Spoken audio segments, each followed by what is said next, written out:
అంతర్జాతీయ యోగా దినోత్సవం సందర్భంగా సిద్దిపేట జిల్లా నంగనూరు మండలం అక్కనపల్లి మోడల్ స్కూల్లో అంతర్జాతీయ యోగా దినోత్సవ వేడుకలు నిర్వహించారు. ఈ కార్యక్రమానికి మోడల్ స్కూల్ ఆహ్వానం మేరకు ముఖ్య అతిథులుగా శ్రీ వశిష్ఠ పరంపర ఆధ్యాత్మిక ట్రస్ట్ వెల్కటూరు గోకులాశ్రమం వ్యవస్థాపకులు డాక్టర్ మధుసూదనాచార్యులు, మాతా డాక్టర్ సరళాదేవి హాజరయ్యారు. ఈ సందర్భంగా మాట్లాడుతూ ఇప్పటి వరకు వెల్కటూరు గోకులాశ్రమం ద్వారా ఉభయ తెలుగు రాష్ట్రాల్లోని 100కు పైగా ప్రభుత్వ పాఠశాలల్లోని 18,000 మందికి పైగా విద్యార్థులకు ఉచిత దివ్య జీవన తత్వయోగ క్రియ శిక్షణ తరగతులు అందించామని అన్నారు. అంటే ఏంటి, అతను చేద్దాలని పట్టుదల లేదు. కాబట్టి మా అందరి దగ్గర ముఖ్యంగా ఉండవలసింది ఒక పట్టుదల. నేను చెయ్యగలను. ఈలో ఎంతమంది యాక్టర్స్ అవుతాం అనుకుంటున్నారు, తర్వాత లాయర్స్ అవ్వాలనుకుంటున్నారు, డాక్టర్స్ అవ్వాలనుకుంటున్నారు, అడ్వకేట్స్ అవ్వాలనుకుంటున్నారు.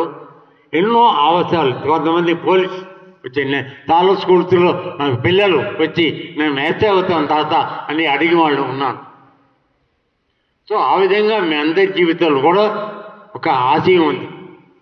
ఆన్ని నెరవేర్చుకోవడానికి ప్రయత్నించాలి.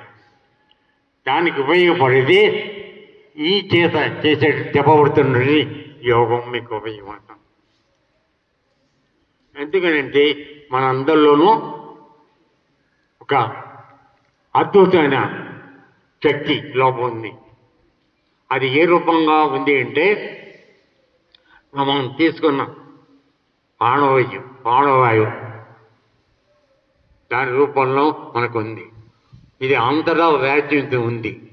దాని నుంచి కావలసినంత తీసుకుని నువ్వు కావలసినంతగా దాన్ని పెంచుకోవచ్చు. ఆ శక్తి పరిస్థితిని మన చేతులు ఉంది.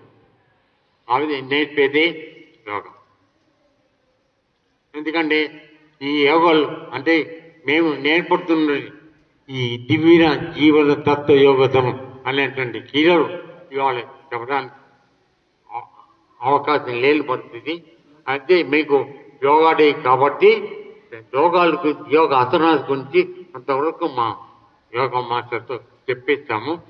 అసలు ప్రోగ్రాం నేను ఇంకోసారి వద్దాం. ఒక వారం రోజులు నేతో ఉంటాను.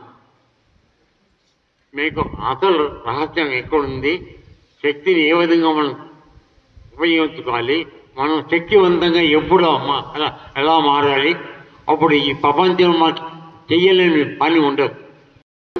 సార్ ఇరిగేషన్ డిపార్ట్మెంట్లో ఒక పెద్ద పోస్ట్ ఉండి గురుగారు అక్కడ రిటైర్ అయ్యారు. వాళ్ళకు వచ్చేటువంటి పెన్షన్ డబ్బులు, తర్వాత రకరకాల వాళ్ళ పిల్లలకు వాళ్ళ బంధువులకు వచ్చేటువంటి మనీ అంతా కూడా ఒక ట్రస్ట్ పెట్టి, ఒక ఆర్గనైజేషన్, ఒక ఆశ్రమం పెట్టి దానికి టర్న్ చేసి ఎలాంటి స్వార్థం లేకుండా ఒక నిస్వార్థమైనటువంటి సేవ చేస్తున్నందుకు సగర్వంగా సదా మిమ్మల్ని మా స్కూల్ మొత్తం గుర్తుంచుకుంటుంది అమ్మగారు అండ్ గురువు గారు.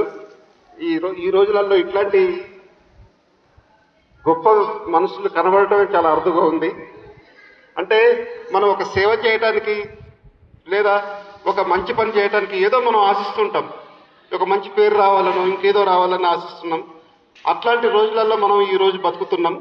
అట్లా ఏం లేకుండా కూడా ఎక్కడో ఒక మారుమూల విలేజ్లో ఒక ఆశ్రమం పెట్టి దాన్ని స్ప్రెడ్ చేస్తూ, ఒక చిన్న ఆశ్రమం ఒక సెంటర్లో పెట్టుకొని దాని కార్యక్రమాలు మాత్రం టోటల్ తెలంగాణ వ్యాప్తంగా విస్తృతపరచాలనే ఒక దృఢమైన నిశ్చయంతో ఈ వయసులో ఇట్లాంటి కార్యక్రమాలు చేస్తున్నటువంటి మీకు నిజంగా మా స్కూల్ అందరి పక్షాన పాదాభివందనం చేసిన తక్కువైనా అనుకుంటున్నాం మేడం. స్టూడెంట్స్, ఒక మాట చెప్పుకోవాలి యోగా గురించి. దివ్య జీవన తత్వ యోగా క్రియలు మనకు యోగాల దగ్గర ఒక 120 పైగా యోగాసనాలు ఇట్లాంటివి అన్నీ ఉన్నాయి. ఇవన్నీ కూడా ఒక కుదించినటువంటి ఒక 9 యోగా క్రియలలో కుదించి వాటన్నిటిని, అంటే మనం మన బాడీని సంపూర్ణంగా మన ఆధీనంలో ఉంచుకోవాలంటే కనుక ఈ 9 యోగా ఆసనాలు చేస్తే సరిపోతుంది అనే ఒక పద్ధతిని చేసినటువంటి అవన్నీ కూడా మనం విందాము. రావటం జరిగింది. ఇక్కడ ఒక యోగా ప్రోగ్రాం కూడా మేము ఇంతకు ముందు నిర్వర్తించాం. కరోనా తర్వాత ఎక్కువగా మేము స్కూల్ పిల్లల దగ్గరికి రాలేకపోయాము. కానీ మా యొక్క జీవనం అంతా కూడా ఈ స్కూల్ పిల్లల యొక్క అభివృద్ధి కోసమే నియమింపబడింది. ఎందుకంటే గురుగారు కానీ నేను కానీ మీ అందరినీ కూడా మా మనవాళ్ళు, ముని మనవాళ్ళు లేక మా గ్రాండ్ చిల్డ్రన్ అని పిలుచుకోవటం మాకు అలవాటు. మా యొక్క జీవనమే మీ యొక్క సాఫల్యం కోసమని వెచ్చించడానికి మేము పూనుకున్నాం. అంత ఇష్టం మాకు పిల్లలకి. నిజానికి మాకు ఇవాళ వేరే ప్రోగ్రామ్స్ ఉన్నాయి, కానీ పిల్లలకి ప్రోగ్రామ్ అనేటప్పటికి మేము అవన్నీ పక్కన పెట్టి అవన్నీ తర్వాత చూద్దామని చెప్పి ఇక్కడికి రావటం జరిగింది. మీ అందరి కోసం మా యోగా మాస్టర్ని కూడా పిలిపించడం జరిగింది. So my dear little angels, మీరందరూ కూడా ఆ దైవ స్వరూపులు అయినటువంటి వాళ్ళు. మీరు ఎలా మేము మలిస్తే అలా మలిచేటటువంటి దివ్య శక్తులు మీరందరూ కూడా. మీరంతా భావి భారత పౌరులు.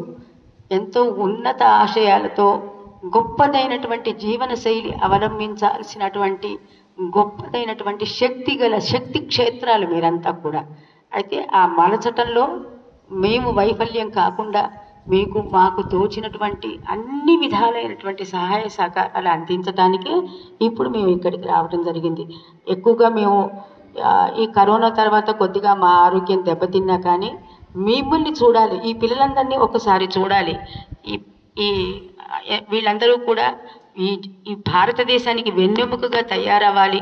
వీళ్ళకి మా వంతుగా మేము తప్పకుండా మా వంతు మేము వాళ్ళకి ఉపదేశించవలసినవి చెప్పాల్సిందనే ఉద్దేశంతో మిగతా ఎన్ని కార్యక్రమాలున్నా ఇక్కడికి రావడం జరిగింది.